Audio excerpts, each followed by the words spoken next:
In this video, we're going to look at StepperNG's global variables that exist independent of sequences, which are a really handy feature that I'm sure I'm going to make great use of. So in the previous video, we had a request that obtained a CSRF token and then a request that consumed it to attempt a login request.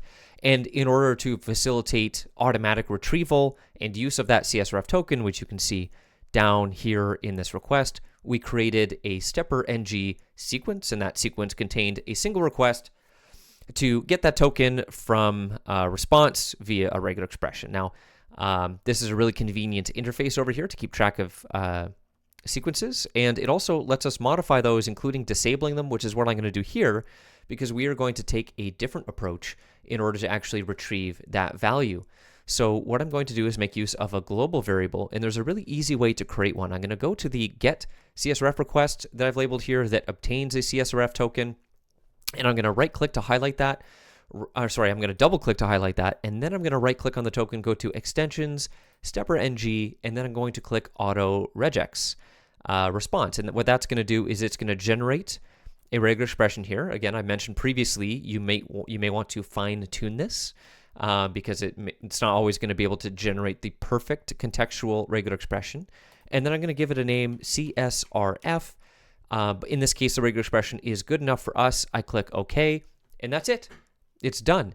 If I go to StepperNG and then go to the Global Variables tab, you can see that there is a CSRF token. Right now, it doesn't have a variable, it doesn't have a value, because the way that this works is it looks in responses for matches to this regular expression and pulls out the value that's identified by that regular expression group.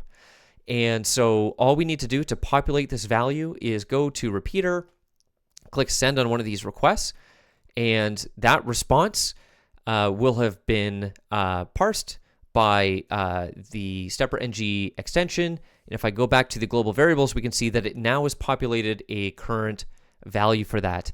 And that means if I reference this, so I'm going to right click here, I'm going to copy a reference to that variable, and I'm going to go to repeater to my login request, and I'm going to replace this static CSRF token value with the variable reference. You can see it's using this dvar for global variables, and then we have the variable name, and that is going to let us use that recently retrieved value. And if I send the request, then our response works. Now, this isn't invoking a sequence in order to get that value. It's using the latest value. In this particular situation where we're sending requests to the login endpoint, this response that we get back when this successively runs is also including a CSRF token. And because of that, this automation is now going to have extracted that latest CSRF token value. So this WNBC value is going to map to our global variable value here. And that means that I can conveniently just keep running the same request. And unlike the previous example where we were invoking a sequence to get that value, if I go to logger, you can see that we're only just running repeater. So we've decreased the number of requests, which may have a value in some situations. And it makes it a really nice streamlined workflow for obtaining a value and then again sending a valid login request. Now, one thing I did want to note about this functionality, so this is an extension that is under active development.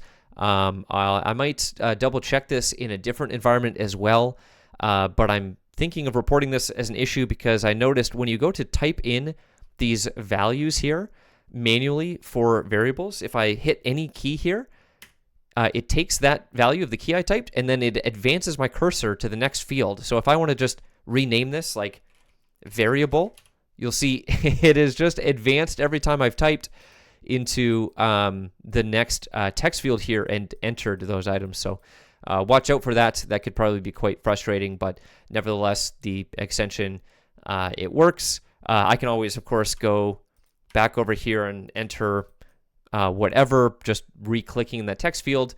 So just a tiny bug. Nevertheless, a very useful convenience feature that can grab updated values of tokens in different workflows.